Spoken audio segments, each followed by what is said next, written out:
is my updated garden tour. I wanted to see the progress and have visual documentation of the progress of my plants. So here, I call it my baby making station. I took succulents and propagated them using the babies of the succulents and put them over here.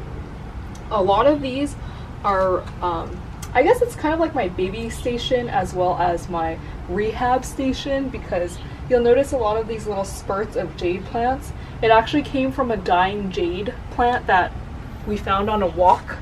So they're rehabbing and they're doing quite swimmingly actually. The only one that I have had lots of trouble on is the key lime succulent. This is my third attempt at trying to grow this one and propagate it. It has yet to show me any sign of life, but that is okay. We won't put too much pressure on it. Most of these succulents were given from David, my boyfriend's parents. So ground covering, I believe this is called Burrow's Tail. Wow, I didn't even recognize that it had that many babies on that one. That's really cool. Oh, this is also one that I rehabbed. It was dying and somebody was about to throw it out, and I was able to rehab it, and you can see there's actually little babies growing from it. I have this rock here to support this one up because it's going kind of sideways.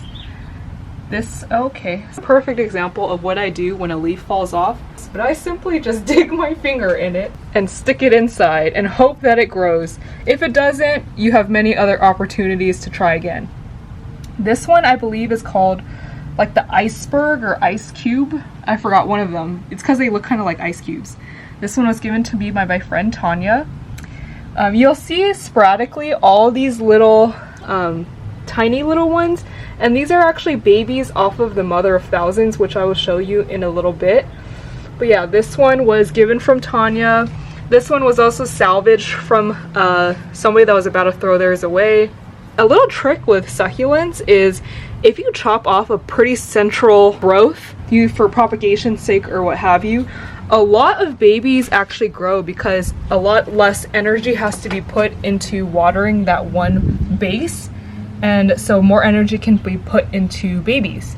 So that's a little nifty little trick. And then this right here is quite the overgrowth.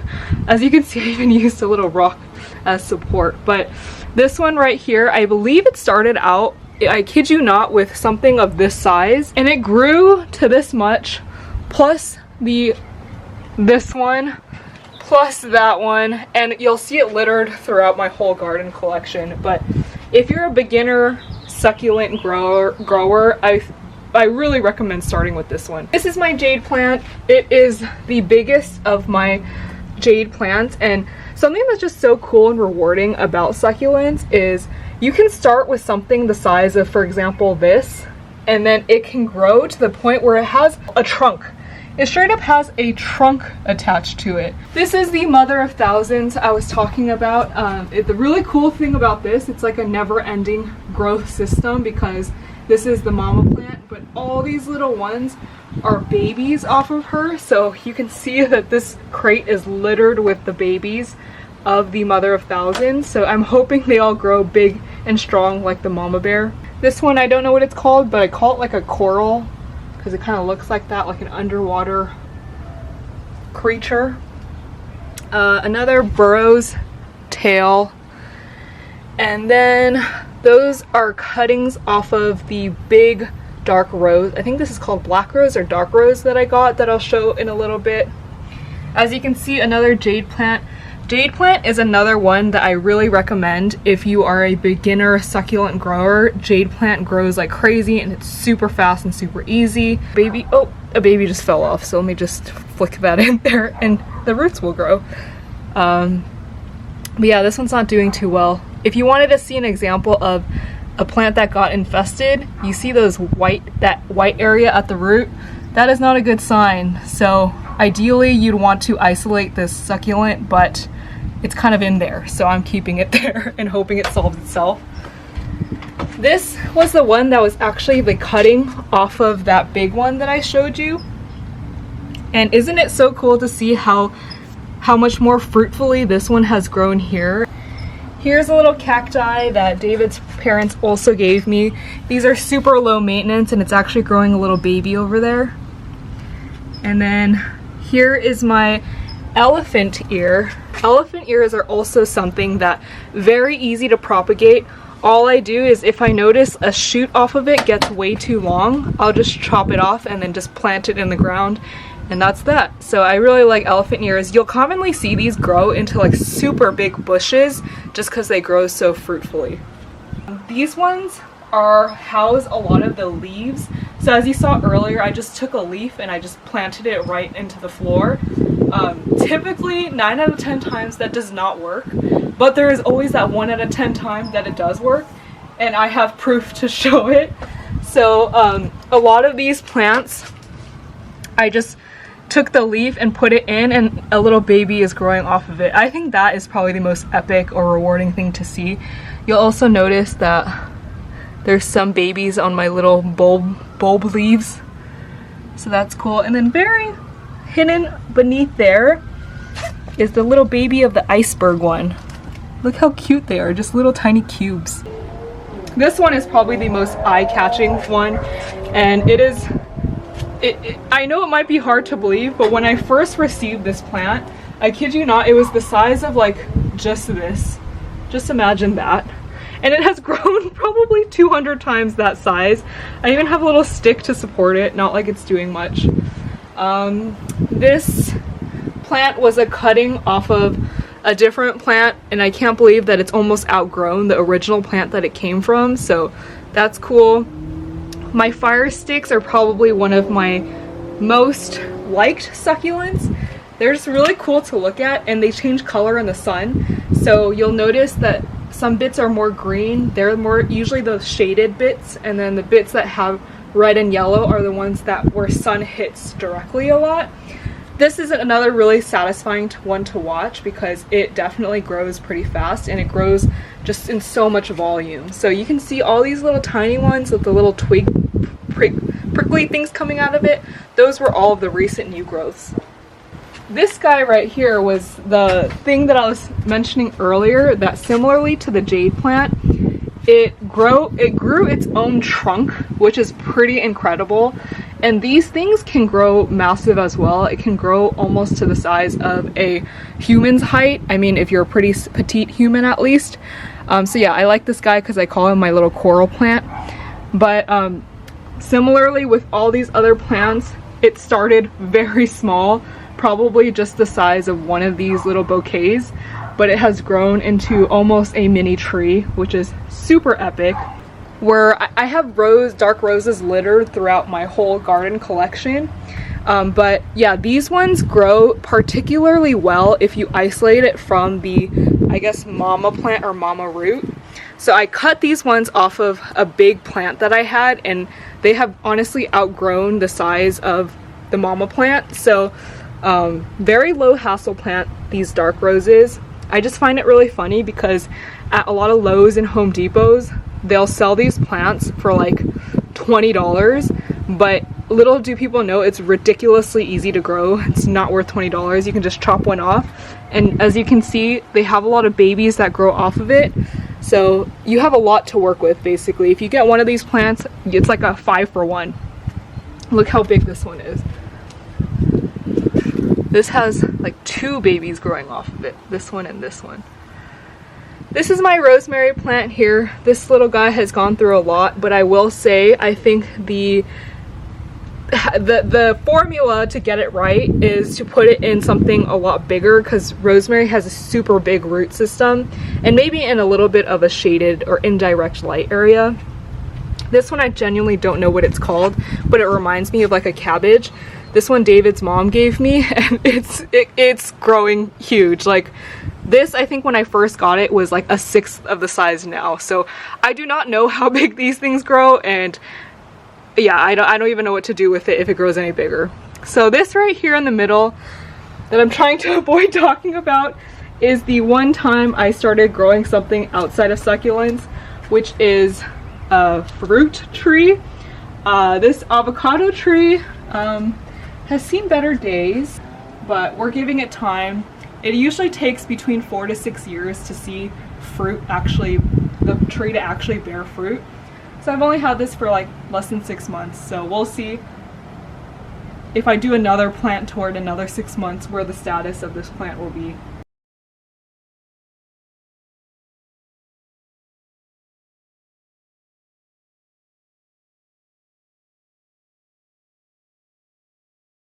So this right here was just kind of an experimentation zone. It typically takes some time for bigger plants like this to get acclimated to the environment to actually start growing fruitfully. So as you can see, I would call these more like teenager plants rather than baby plants. These were teenagers, and I'm going to see if they start growing. These here are called shallots, and then what grows off of it is called, I think, chives, right? I think so. Yeah, chives. So this is kind of my mom's project that I let her have her stake in my garden. So there you go, Mom. This is my fire stick propagation station. So a little thing to note about fire sticks is fire sticks definitely they have a huge root system, but what I've noticed from my experience is that fire sticks commonly will be beat out by other bigger, rootier, hardier plants. So I noticed after a little bit of time, some of my fire sticks that were part of different succulent collections were not growing, and I attributed that to maybe the other root systems were beating it out, so taking more real estate. So what I did is I ended up isolating them and putting them into their own box, and as you can see, like all the other ones, they have these tiny little growths, which means there are signs of life and growth happening. So all these little ones down here actually are a recent installment. David recently just cut some of the older growths, and then we're just gonna put it in the floor to see if anything happens.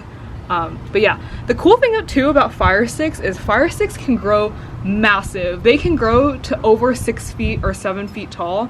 I haven't figured out the formula for it. I don't know if it's because of constant pruning that it ends up growing taller and taller instead of wider, but these things can grow really, really, really tall. So I'm hoping I eventually get to that place. If I ever move out into my own place and I have yard space, I definitely want to grow a huge fire stick.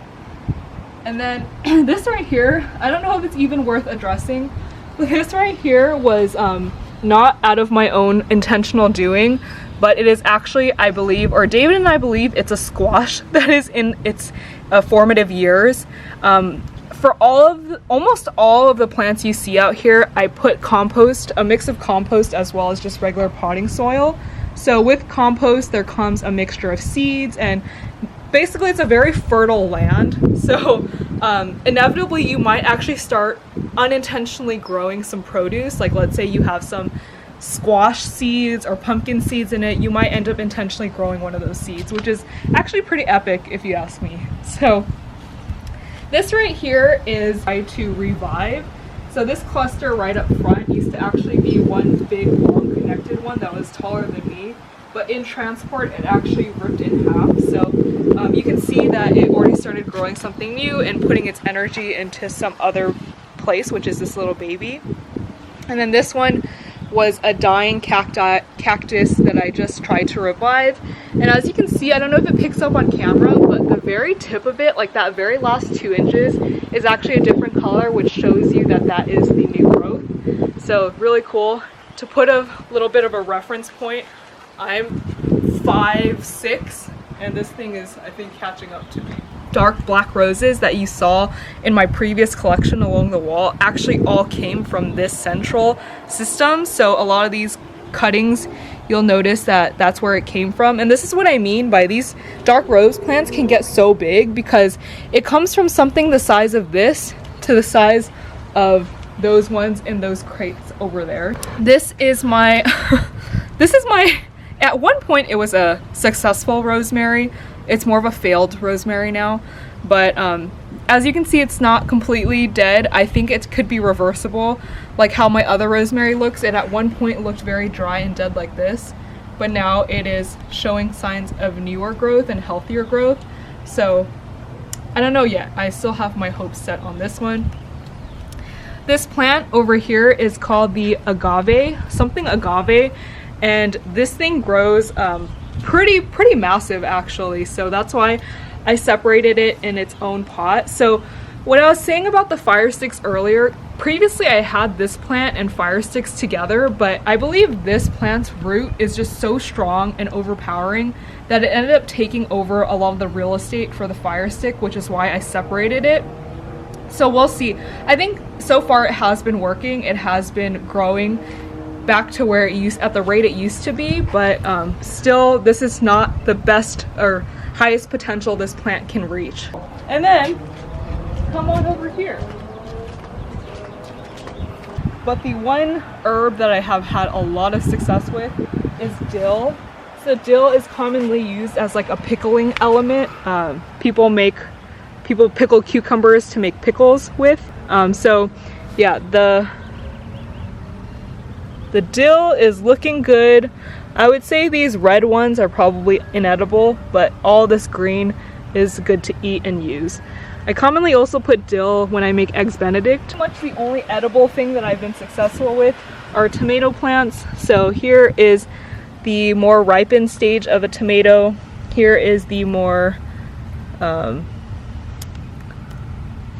this slug is trying to eat my tomatoes. But yeah, here is the more like intermediary stage, and then this is more of like a baby stage. If you guys didn't know, fun fact, tomatoes actually come out of these flowers. So I didn't know that before I started.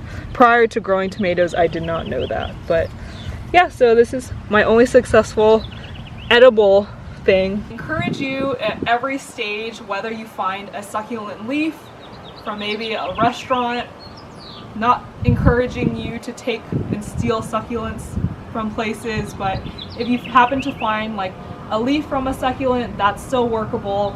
Or if you wanted to start by buying something from Lowe's to start planting, be very diligent in it, because before you know it, they'll give you a bunch of babies to work with. Thank you guys so much for watching my plant tour. I hope you enjoyed.